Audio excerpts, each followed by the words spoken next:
So welcome back friends on my YouTube channel बीसे वाला official. सो कैसे हैं आप सभी? आई होप कि आप सभी बढ़िया होंगे और आगे भी बढ़िया रहना। गाइस, इस वीडियो में हम बात करने वाले हैं अपने नेक्स्ट लेक्चर्स के बारे में। ओके, सो हमने फर्स्ट चैप्टर देख लिए हैं, हम सिलेबस ओपन कर लेते हैं। आज हमारा सेकंड चैप्टर है। ओके, सो सेकंड चैप्टर कौन सा है? Instructions and operators. आज हम इनको देखने वाले हैं, इंस्ट्रक्शंस एंड ऑपरेटर्स को। तो फटाफट से अपनी वीडियो को स्टार्ट करते हैं। So let's get started.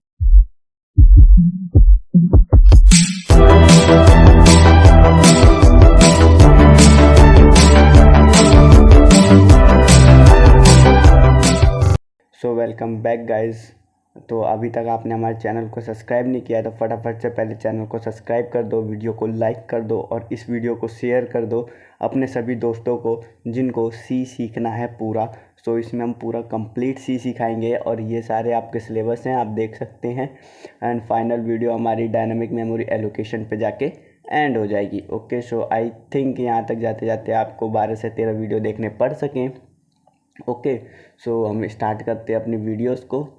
और भाई बार बार कह रहा हूँ, चैनल को सब्सक्राइब कर दो बिकॉज आगे चल के हम इस पर और भी इंटरेस्टिंग कोर्सेज लाने वाले हैं। Okay, so first of all हम स्टार्ट करते हैं अपने इंस्ट्रक्शंस एंड ऑपरेटर्स को। पहले हम बात कर लेते हैं इंस्ट्रक्शंस होते क्या हैं। ओके, सो फर्स्ट यार इसका कलर चेंज कर दूँगा, हेट जब भी यार ये क्या है, या ओके। सो इंस्ट्रक्शंस क्या होते हैं ये बात कर लेते हैं।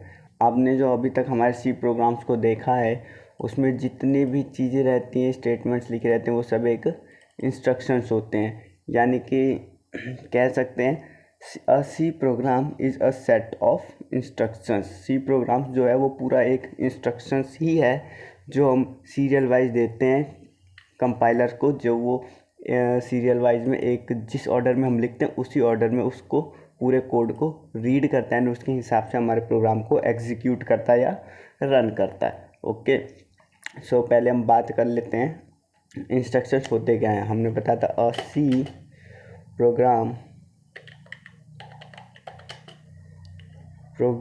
Is a set of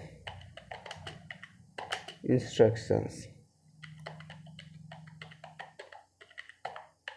okay, C program is a set of instructions. जो हमारा सी प्रोग्राम होता है वो एक इंस्ट्रक्शंस के सेट ही होते हैं जिनको हम शुरू से या कोड करते हुए आ रहे हैं। हमने फर्स्ट लेक्चर्स में देख लिए थे बहुत से कोड्स।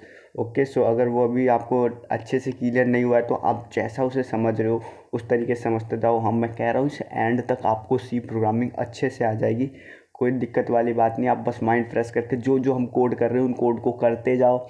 और हाँ, अगर आपके पास लैपटॉप पीसी नहीं और सी सीखना चाहते हो तो आप फ़ोन का भी यूज़ कर सकते हो। बहुत से एप्लीकेशन है जो आपको प्रोग्राम कोड करने के लिए फैसिलिटीज़ प्रोवाइड करते हैं, सो आप उनको डाउनलोड करके यूज़ कर सकते हो। ओके, अब इंस्ट्रक्शंस होते क्या हैं? जो सेट ऑफ इंस्ट्रक्शन हमने बोले, सो किसी चीज़ को काम करने के लिए जो हमारे पास स्टेप्स होते हैं वो हर एक स्टेप से एक इंस्ट्रक्शन होता है। ओके, जैसे कह सकते हैं हम कि अगर आप कोई काम करने वाले हो या आप कोई प्लानिंग कर रहे हो कुछ करने के लिए, जो उनके बीच में जो स्टेप्स होंगे वो सारे एक इंस्ट्रक्शंस होंगे। वो आपको एक इंस्ट्रक्ट किया जाएगा, इस तरीके से करना है, इस तरीके से करना है, और उसको इस तरीके से, जिस तरीके से आप उसको एक फ्लो होता है ना वर्क का, वही एक इंस्ट्रक्शन कहलाता है। ओके, सो फिर ब्लैक हो गया पहले से ब्लैक करते हैं। हम देख लेते हैं टाइप्स कौन कौन से होते हैं इंस्ट्रक्शंस के। ओके, सो फर्स्ट टाइप आ जाता है type declaration instructions. Okay, type declaration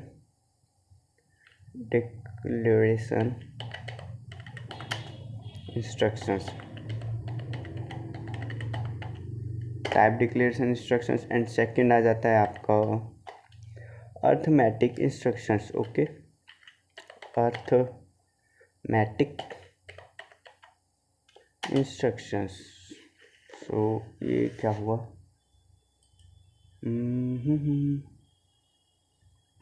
arithmetic instructions. Okay, कोई दिक्कत नहीं। Arithmetic instructions. एंड थर्ड आ जाता है आपका control instructions. Okay,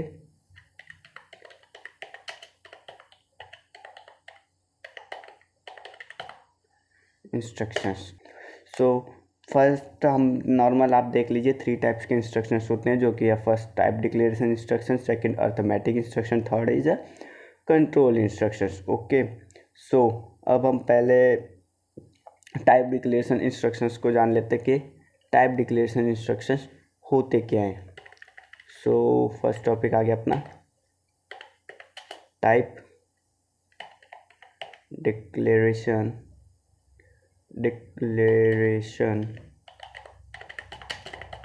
instruction. Okay,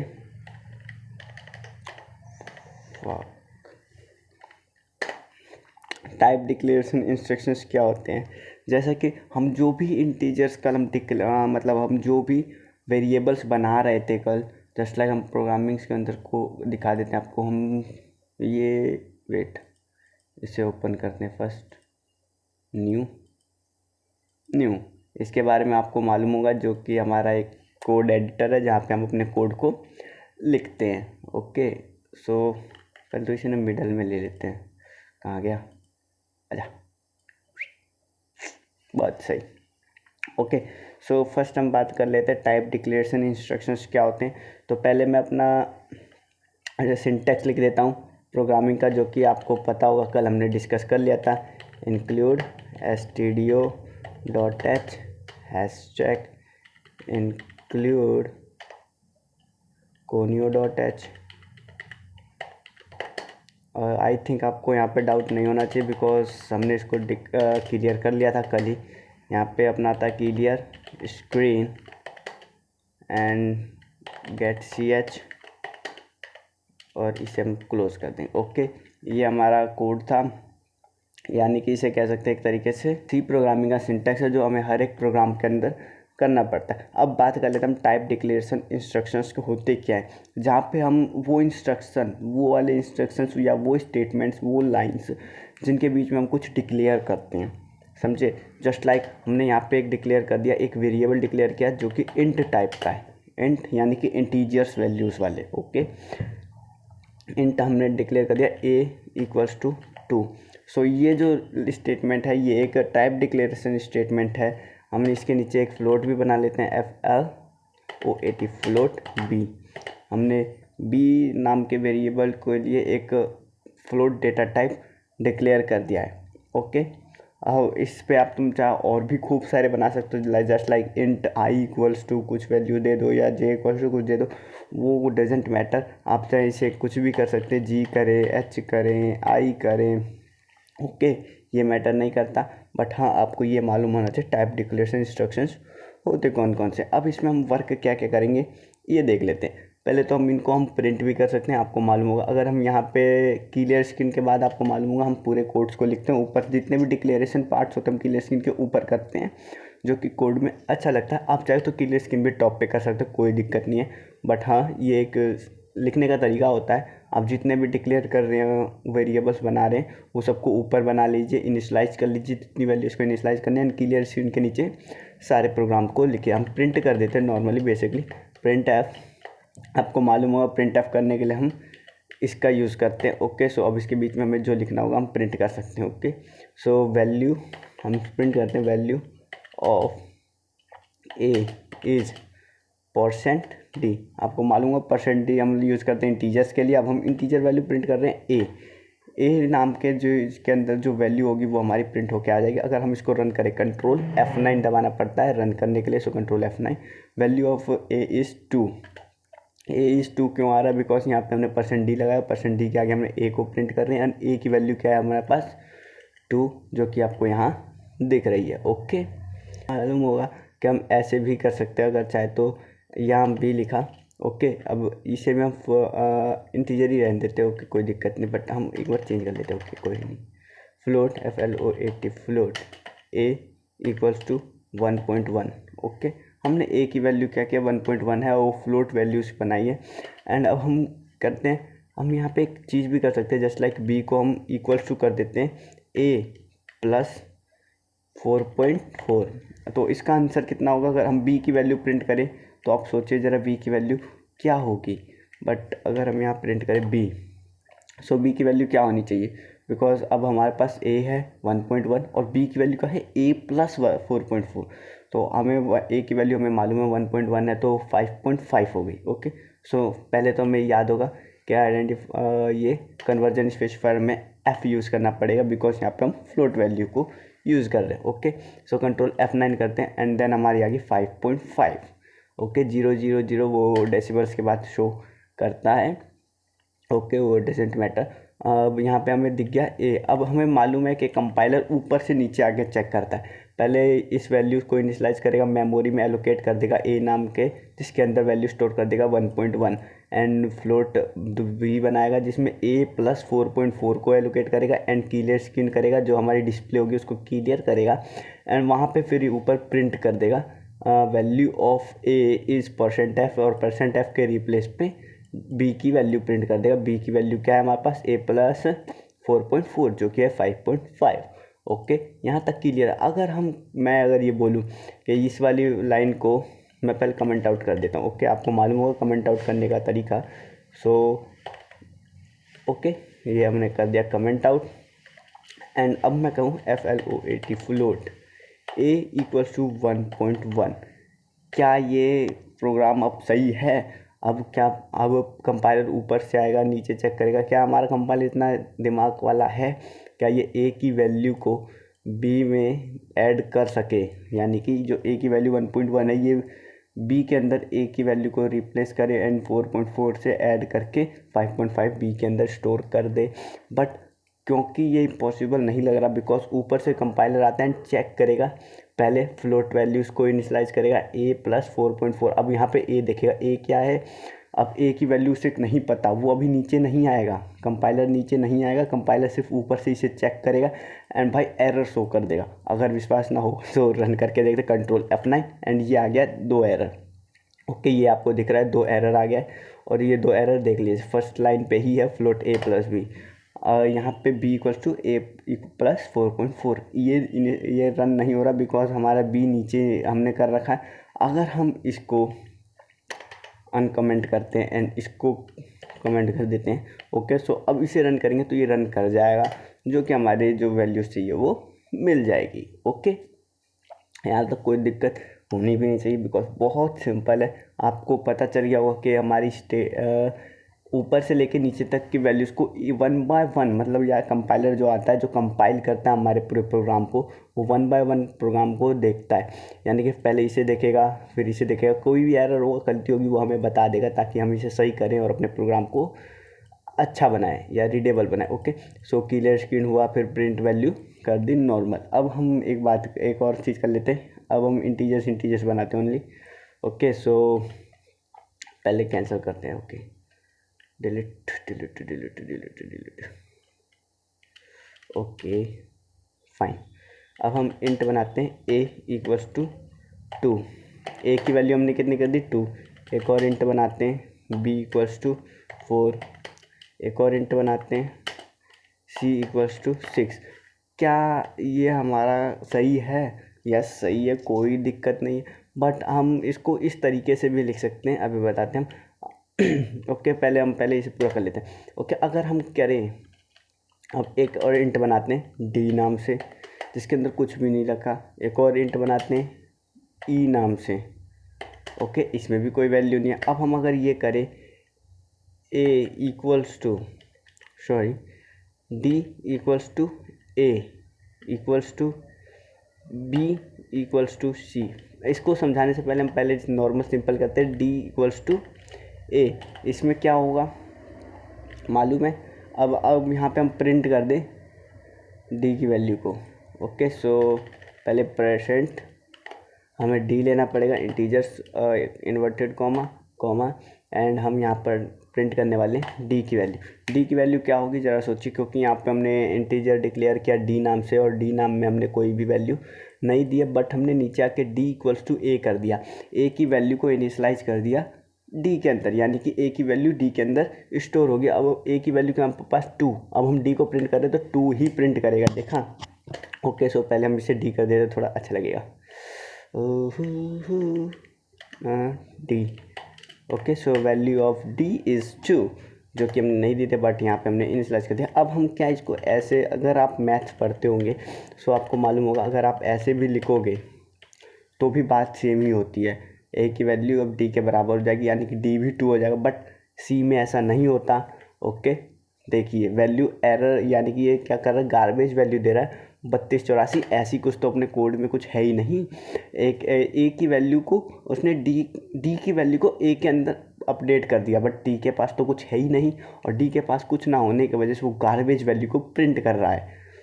समझ आ गया? इनिशियलाइज का मतलब होता है इस तरफ के, यानी कि कह सकते हैं मेरे तरफ से राइट साइड की वैल्यूज़ को लेफ़्ट साइड पे इनिशियलाइज करना। ओके, अगर हम इस तरीके से कर दें d equals to E equals to B, so क्या होगा, b की वैल्यू e के अंदर स्टोर होगी और e की वैल्यू d के अंदर स्टोर होगी। कुल मिला के b की वैल्यू सभी में चली जाएगी। अगर हम b को अगर d प्रिंट करते हैं तो कितना प्रिंट होगा, 4। ओके, सो 4 प्रिंट हो गया, कोई दिक्कत नहीं।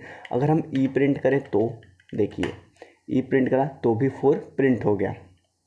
ओके, सो यहाँ तक यही क्लियर है सभी को। सो बढ़ते हैं आगे एंड हम बात कर लेते हैं कि अपने आगे से अगर कोई भी, हम यहाँ पे भी एक और चीज़ बात कर लेते हैं। अगर हम यहीं से इक्वल्स टू दे दें 40, सो सभी की वैल्यू चेंज हो जाएगी। ए बी सी डी जितने भी मतलब इसमें हमने यूज़ करें, हम यहाँ पे ए को भी यूज़ कर लेते हैं। ओके, कोई दिक्कत नहीं। ए बी आई थिंक सब ओ हो गया ना, ये कोई तो कम है, सी। ओके, अब यहाँ पे हमारे पास सभी की वैल्यूज़ को चेंज हो जाएगा। ओके, सो पहले हम एक चीज़ करते हैं, प्रिंट अप कर देते हैं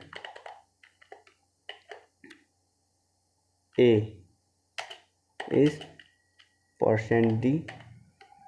ओके, और ए को हमने प्रिंट कर दिया, ऐसे हम प्रिंट कर देते हैं बी को। सो बी, ओहो, b is percent d, b को प्रिंट कर दिया एंड एक और प्रिंट कर देते हैं हम, सी इज परसेंट डी, और यहाँ पे हमने सी को प्रिंट कर दिया, सी की वैल्यू भी प्रिंट कर दिया। अब हम डी की वैल्यू प्रिंट कर देते हैं, जो कि हमारे पास कुछ हमने स्टोर नहीं किया था, बट हमने एक स्टेटमेंट लिखा, उसका मतलब क्या होगा आई थिंक आपको मालूम चल गया होगा अभी तक हम करने क्या वाले हैं। अगर चल गया तो एक बार कमेंट में बता दीजिए यहीं पे वीडियो पॉज करके कि वैल्यू क्या आने वाली है, क्या आंसर हमारा, क्या आउटपुट आएगा। Okay, a b c d. Okay, यहाँ पे हम प्रिंट कर देते हैं, एक और वैल्यू प्रिंट करनी है हमें, जो कि है D E, E is percent D and that E. Okay, कोई दिक्कत नहीं। इस वाली लाइन को हम कमेंट कर देते हैं, ये हमें ज़रूरत अभी फ़िलहाल नहीं है। सो कमेंट आउट एंड इसे हम रन करते हैं। ओके, इसे हम रन करते हैं। ओके, सो थोड़ा सा रीडेबल नहीं लग रहा, तो हम ना /n का यूज़ कर लेते हैं, जिससे आपको मालूम होगा, पहली वीडियो में मैंने बताया था न्यू लाइन आती है। ओके, सो हर एक स्टेटमेंट के बाद हम एक न्यू लाइन लेंगे, जिससे हमारे नेक्स्ट लाइन में प्रिंट होगा। Okay, so control F9 and कोई दिक्कत नहीं, control F9।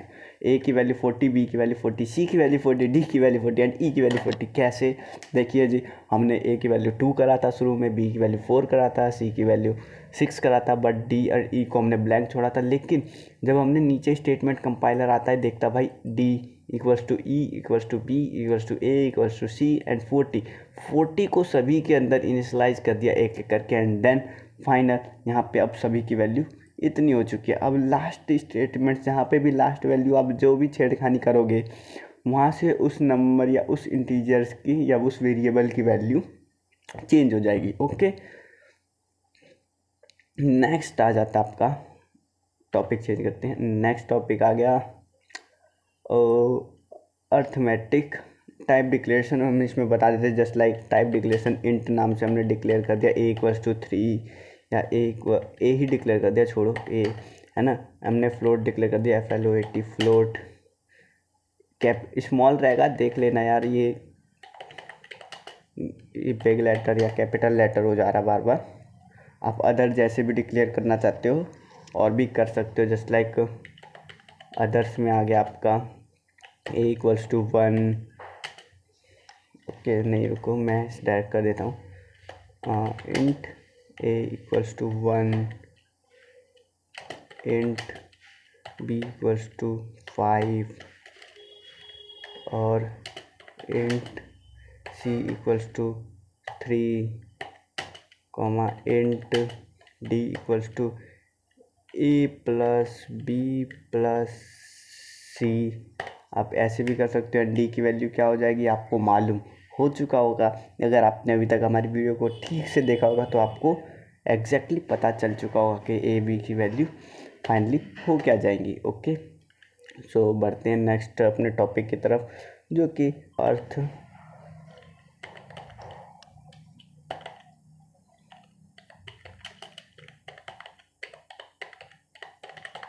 Arithmetic instructions. Okay, सो कोई दिक्कत नहीं, अर्थमेटिक इंस्ट्रक्शंस हम देख लेते हैं फटाफट से। अर्थमेटिक इंस्ट्रक्शंस होते क्या क्या हैं। ओके, सो आप जब भी प्लस माइनस मल्टीप्लाई डिवाइड करते हैं तो ये अपने अर्थमेटिक ऑपरेटर्स होते हैं। ओके, अर्थमेटिक इंस्ट्रक्शंस क्या होते हैं, जिस भी इंस्ट्रक्शंस में अर्थमेटिकली वर्क किया जाए या कह सकते हैं एक तरीके से मैथमेटिकली वर्क किया जाए, वो अर्थमेटिक ऑपरेटर्स होते हैं। ओके, वो अर्थमेटिक इंस्ट्रक्शंस कहलाते हैं, वो इंस्ट्रक्शंस अर्थमेटिक इंस्ट्रक्शंस कहलाते हैं। आई थिंक आपको पता चल गया होगा, इतना एम्फसाइज नहीं करना चाहिए मुझे। सो पहले यहाँ पे हम अपना सिंटेक्स कंप्लीट कर लेते हैं। सो यहाँ पे आ जाएगा क्लियर स्क्रीन। ओके, हमने क्लियर स्क्रीन यूज़ कर लिया, CLR SCR को क्लियर स्क्रीन बोला जाता है। ओके, यहाँ तक कोई दिक्कत नहीं है। स्टार्ट करते हैं हम। ओके, सो अर्थमेटिक ऑपरेंड्स और अर्थमेटिक पहले इंस्ट्रक्शंस पता कर लेते हैं। अर्थमेटिक इंस्ट्रक्शंस होते क्या हैं। जस्ट लाइक हमने यहाँ पे एक इंटीजर बनाया, int a equals to 4, okay, and comma b equals to 6, comma c। Okay, यहाँ तक किसी को कोई डाउट होना भी नहीं चाहिए। ओके, सो यहाँ पे अब हम c की वैल्यू को क्या कर देते हैं, a plus b। Okay, and यहाँ प्रिंट कर देते हैं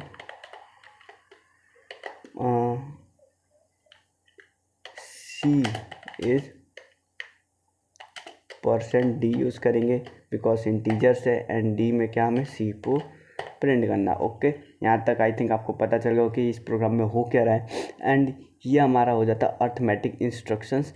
इसके अंदर अर्थमेटिकली क्या है, जो कि आप देख रहे हो यहाँ पे प्लस है, ये प्लस हमारा अर्थमेटिक होता है। अर्थमेटिक, और इसे हम कह सकते हैं ऑपरेटर्स। Okay, operator. एंड ये जो वैल्यू है जो कि अपने पास ए एंड बी को हम रिप्लेस कर देंगे 4 एंड 6 से, तो 4 एंड 6 हमारी क्या होगी, ऑपरेंड्स। ओके, ऑपरेंड्स वो होते हैं जिनके ऊपर अर्थमेटिक ऑपरेशंस वर्क किए जाते हैं। यानी 6 + 7 अगर हम लिखें यहाँ पे, जस्ट लाइक 4 + 6। ओके, तो 4 + 6 के अंदर क्या क्या है हम बात कर लेते हैं। सो प्लस, जो ये प्लस वैल्यू यूज़ हुई है, ये अपने क्या होती है, operators. Okay, operators. And next आ जाता है आपका जो कि है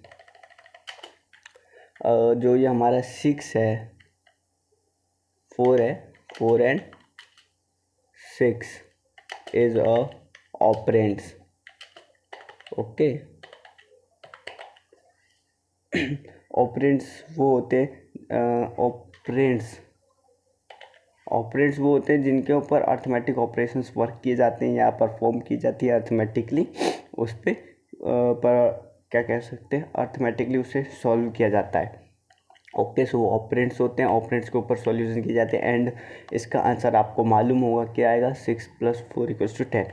ओके, सो यहाँ पे 10 वैल्यू आ जाएगी एंड सी की सी है 10 प्रिंट होके आ गया है। ओके, सो आई थिंक आपको पता चल गया होगा ऑपरेटर्स क्या होते हैं, ऑपरेंड्स क्या होते हैं। अब यहाँ पे हम बात कर लें ऑपरेटर्स हमारे कैसे होते हैं। ऑपरेटर्स आप ये ले लें, plus minus multiply divides module. Okay, so module आपको आई थिंक मालूम होगा, तो पहले हम बता देते हैं एक एक ऑपरेटर्स क्या क्या होते हैं। प्लस आपको पता होगा, किसी भी चीज़ का एडिशन करने के लिए हम प्लस का यूज़ करते हैं। ओके, एंड ये आ जाता है माइनस का यूज़ हम किसी भी चीज़ को माइनस करने के लिए, है ना, दो वैल्यूज़ को माइनस करने के लिए हम माइनस का यूज़ कर सकते हैं। एंड ये हमारा है मल्टीप्लिकेशन, जहाँ पे हम मल्टीप्लाई का यूज़ करते हैं किसी भी दो ऑपरेंड्स को मल्टीप्लाई करने के लिए। एंड ये आ जाता है हमारा डिवाइड करने के लिए। जैसे 4 और 6 को अगर हम डिवाइड करेंगे तो 0 आंसर आ जाएगा। ओके, एक बार करके दिखा देते हैं। इसे हम डिवाइड कर देते हैं। ओके, सो अगर हम अब रन करेंगे तो क्या आएगा? 0। देखा, एंड 0 आ चुका है। अगर हम इसे माइनस करेंगे तो क्या आएगा? आप सोचिए, माइनस करेंगे तो क्या आएगा? And answer is -2। ओके, देख लेते हैं। -2 बहुत सही, बिकॉज 4 में से 6 गए तो -2 वैल्यू बचती है। एंड अब प्लस का हमने कर लिया, मल्टीप्लाई भी कर लेते हैं, कोई दिक्कत नहीं। मल्टीप्लाई 4 और 6 मल्टीप्लाई हो जाएगा तो 24। आई थिंक आंसर आ गया। अब हम मॉड्यूल्स बात कर लेते हैं। मॉड्यूल्स वो होते हैं जब हम डिवाइड करते हैं, जो रिमाइंडर बचता है ना, उसे हम मॉड्यूल्स कहते हैं। अगर हम इसे डिवाइड करते तो रिमाइंडर बचेगा 4। अब चाहे तो डिवाइड कर लीजिए। ओके, 4 को 6 से डिवाइड करिए, अब रिमाइंडर बचेगा 4, बिकॉज कटेगा ही नहीं तो 4 रिमाइंडर बच जाएगा। अगर हम यहाँ पे जस्ट लाइक एक वैल्यू लिख लें, जैसे इधर हम दे, अब ऊपर वाले से कोई मतलब नहीं रहेगा। अगर हम यहाँ दें जैसे कि 11 मॉड्यूल 5, तो आई थिंक आप सोचिए क्या आएगा। अगर मैं यहाँ पे अब चाहे ना, यहाँ पे अब सीधे वैल्यूज़ भी दे सकते हैं। 11 मॉड्यूल 5, हम 11 मॉड्यूल 5 कर रहे हैं, सो वैल्यूज़ क्या आएगी ज़रा सोचिए। जस्ट लाइक आई थिंक 1 आएगी। ओके, सो कंट्रोल F9 करते हैं, %d।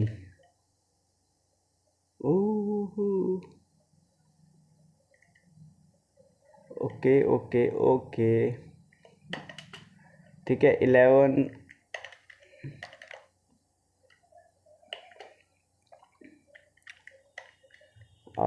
Insert and ANS। Okay, वहाँ पे हम परसेंट यूज़ कर रहे थे तो उसे लग रहा था %5 है। सो अब हो जाएगा अपना। रन करते हैं, 1 आया आंसर। ठीक है, तो बिकॉज 10 और 11 और 5 को मॉड्यूल किया जाएगा तो 1 आंसर बचेगा। ओके, सो नेक्स्ट हम बात कर लेते हैं अपने थर्ड चीज़ है अपने पास, control instructions. Okay, so where is our PDF file. Arithmetic में आपको पता चल चुका होगा, जस्ट लाइक हमने दे दिया इंट ABC, या अदरवाइज आप ले लो जो भी लेना हो। इंट मैंने ले लिया I, या इंट A इक्वल्स टू, हम ब्रैकेट में ले लेते हैं 3 multiply by 5, 3 multiply by 5 plus 6। Okay, so अगर हम इसको देखें तो इसके अंदर हमारे पास क्या क्या वैल्यूज़ हैं ये देख लेते हैं एक बार। ओके, सो ये नहीं होता। सो अगर समझ नहीं आया तो कोई दिक्कत नहीं, हम इस प्रोग्राम को ऐसा करते हैं, बना लेते हैं। ओके, कोई नहीं, हम बना लेते हैं। आपको एक प्रोग्राम बना देते हैं हम, जो ये बता देगा क्या। अभी तक हमने ना इफ एल्स का यूज़ नहीं किया, तो हम इस पूरे प्रोग्राम में इफ एल्स का यूज़ नहीं करेंगे। ओके, सो पहले तो हम नॉर्मल इंटीजर एक डिक्लेयर कर देते हैं नंबर नाम से, NUM नंबर, जिसमें यूज़र हमारा नंबर डालेगा या फिर एक नंबर इनपुट करेगा। और हम चाहते हैं, बस बहुत है इतना। ओके, सो क्लियर स्क्रीन कर लिया। अभी हम यहाँ पे प्रिंट कर देते हैं, printf। अब ये यूज़र्स को प्रिंट क्या करके दिखाएगा, enter any number to check its divisible by 11। Okay, एक स्पेस दे देते ताकि देखने में थोड़ा सा अच्छा लगे। हमने \n नहीं लगाया, इससे हमारा इनपुट पहली लाइन में ही मांगेगा। तो हम scanf लगा लेते हैं, जो कि आपको पता होगा scanf किसी भी वैल्यू को स्कैन करने के लिए। और हमारे पास int नाम का वेरिएबल बचा है, तो हम %d स्कैन कराएंगे। एंड उसको कहाँ एड्रेस लगाएंगे, याद होगा आपको, एड्रेस लगाते हैं, एड्रेस देते हैं हम नम का। तो हमने नम का एड्रेस दे दिया, इस नम के एड्रेस पे जाके भी वैल्यू स्टोर हो जाएगी जो यूज़र डालेगा। ओके, उसके बाद क्या प्रिंट करना होगा, PRINTF, printf। Okay, so printf your if हम लिख देते हैं, नहीं अगर हम चेक कर लेते हैं, check there, CHECK check here. Okay, %d। अब हमने %d को प्रिंट कर दिया। तो हम क्या चाहते हैं, क्या प्रिंट हो, जो यूज़र ने नंबर डाला है नम, उसका मॉड्यूल हो जाए 11 से। अगर मॉड्यूल होगा तो आपको मालूम होगा रिमाइंडर बचाता है। अगर रिमाइंडर 0 है तो आपको पता होगा कि पूरी वैल्यू कट गई, यानी कि अगर रिमाइंडर 0 आ जाता तो यस वो नंबर डिविजिबल है। अगर रिमाइंडर 0 नहीं आता है तो यानी कि वो डिविजिबल नहीं है 11 से। अगर इसे नहीं समझ आया तो हम देख लेते हैं। अब देखो नॉर्मल लिखा रहा है enter any number to check its divisible by 11। अब मैं पूछता हूँ, अगर मैंने 15 डाल दिया तो क्या 15 11 से डिवाइड हो सकता है? नहीं, रिमाइंडर बच जाएगा तो ये रिमाइंडर दिखा देगा 4। चेक किया, अगर ये 0 नहीं है तो ये रिमाइंडर नहीं आता। ओके, तो हम ले लेते 55। क्या 55 डिवाइड हो जाएगा? यस, तो 0। अब देखा हमने के लिए चेक हियर 0, अगर 0 आ गया तो यस 55 11 से डिवाइड हो सकता है। यही एक प्रोग्राम है और इस प्रोग्राम को आप भी ट्राई करिए। ओके, सो मिलते हैं नेक्स्ट वीडियो में, और नेक्स्ट वीडियो में हम बात करेंगे अपने थर्ड लेक्चर की। ओके, सो पहले हम चेक कर लेते हैं थर्ड में हमारे पास है क्या। ओहो, कहाँ गया third.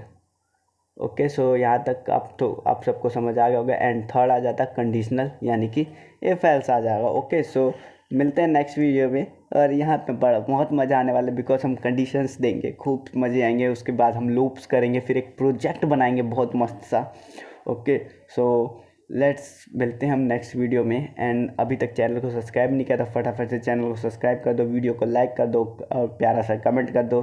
Okay, so bye bye and happy learning.